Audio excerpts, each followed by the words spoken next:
chères contradictrices, je commencerai par vous présenter mes respects. Ne mentons bien qu'aux gens qu'on aime. Je défendrai la position affirmative. Dans le livre Les écrits des curés de Paris, de Blaise Pascal, le philosophe nous rapporte ceci concernant la vérité. Ils savent que c'est pour cela que l'Écriture dit qu'il y a un temps de paix et un temps de guerre. Donc, on va résumer cela par ceci. Pour obtenir la vérité, c'est-à-dire la paix, il faut se battre. Mais qu'est-ce que la vérité quand elle fait des morts? Qu'est-ce que la vérité quand elle crée des divisions? S'il y a du mal en certaines vérités, pourquoi n'y aurait-il pas de bien en certains mensonges? C'est dans cette voie que nous allons poursuivre. Nous allons définir les termes du sujet.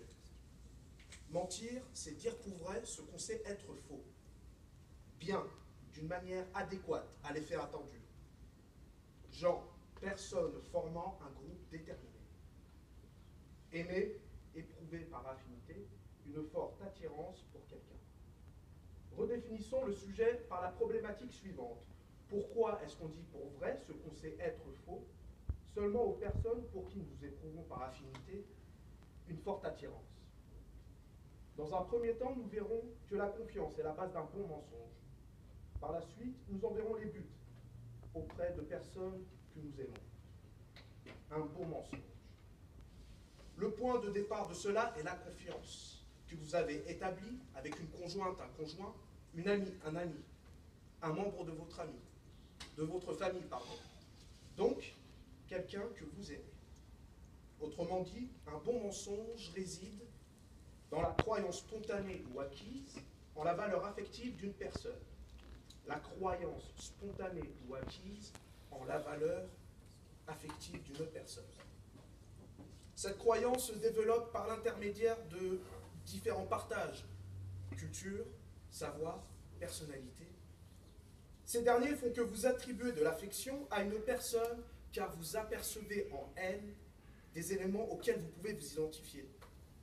Dans une situation où l'amour est mutuel, une personne vous livre ses craintes, ses certitudes, ses goûts, en somme, son intimité. Par conséquent, lorsqu'il s'agit de vos amis ou conjoints, vous acquérez une croyance en l'affection qui vous lie. Et quand il s'agit d'un membre de votre famille, avec qui vous avez grandi, la croyance est spontanée et se renforce au fil des différentes expériences partagées. De la confiance, on peut distinguer un axe, qui est celui-ci, le fait de comprendre une personne. Quand vous connaissez une personne, alors vous pouvez la comprendre. C'est-à-dire que vous pouvez l'appréhender dans la vérité de sa nature profonde.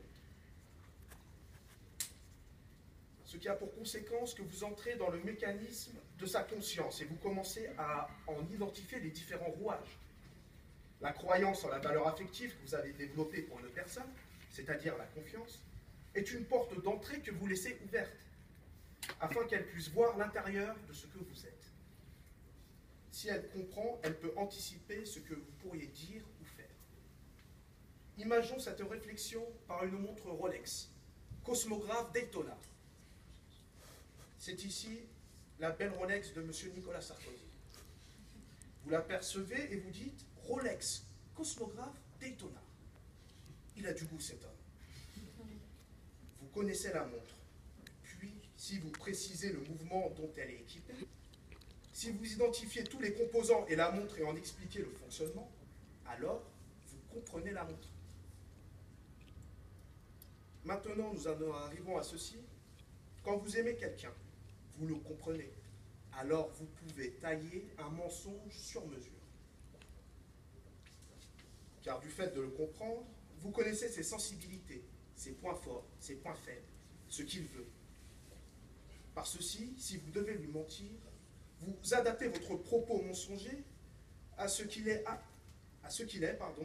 afin que l'effet du mensonge épouse une personne dans ce qu'elle est. Donc cette tâche de confection relève de la nanochirurgie. Excusez-moi de l'expression, mais ce n'est pas le genre de tâche que l'on confierait à un maçon. Pour continuer, bien mentir est un combat que l'on mène parce qu'on a un but. c'est à ce moment que vous vous transformez en Mohamed Ali. Et c'est un gauche envoyé par Ali dans les premières secondes de cette 4e reprise. Il enchaîne avec son jab. Foreman est enfermé dans le coin. Il subit durement. Il se dégage du coin et prend le dessus sur Ali, qui lève sa garde. Il se protège comme il peut face à la puissance de son adversaire. Ali se désaxe et promène Foreman autour du ring. La défense de votre mensonge bien établi est donc dans la catégorie du noble art. Vous ne fléchissez pas même si le combat est difficile. Le chaos intervient quand la personne aura accepté le mensonge, votre vérité créée de toutes pièces. Résumons cette première partie par ceci. S'il n'y a pas d'amour, alors pas de confiance et de compréhension de l'autre. Donc, si vous lui mentez, le mensonge sera fragile car mal adapté. Maintenant, voyons les buts d'un mensonge. Dans un cercle de personnes que vous aimez, envisagez le mensonge comme un instrument, c'est-à-dire une chose par l'intermédiaire de laquelle est obtenu un résultat quelconque. Et au vu de l'amour vous liant à ces personnes, le résultat attendu est souvent de l'ordre de la bienveillance. Tout d'abord, il y a l'instrument éducatif. Ici, le résultat attendu est une éducation d'autrui conforme à ce qu'on souhaite. Souvent, employé vis-à-vis des enfants, vous vous attendez à leur montrer le chemin dans la vie sans être trop brut. Tourné différemment, il est question d'atténuer certaines choses de la vie pour qu'un enfant les assimile à la hauteur de ce qu'il comprend. Vous lui simplifiez donc l'apprentissage de la vie. À l'image d'une fille naissante dans une rose ou d'un garçon dans un chou, vous lui masquez la violence d'un accouchement. Ou prenons un personnage obèse, barbu, très généreux à la période de Noël et sponsorisé par Coca-Cola. Vous l'aurez tous reconnu. Son existence n'est-elle pas un mensonge souvent répété entre 2 bouchées de toast au foie gras? Et si l'on continue, il n'y a pas là une mascarade coûteuse pour apprendre à vos enfants que les vilaines personnes ne sont pas récompensées. Et vos enfants y croient, car vous adaptez le personnage du Père Noël à leur personnalité.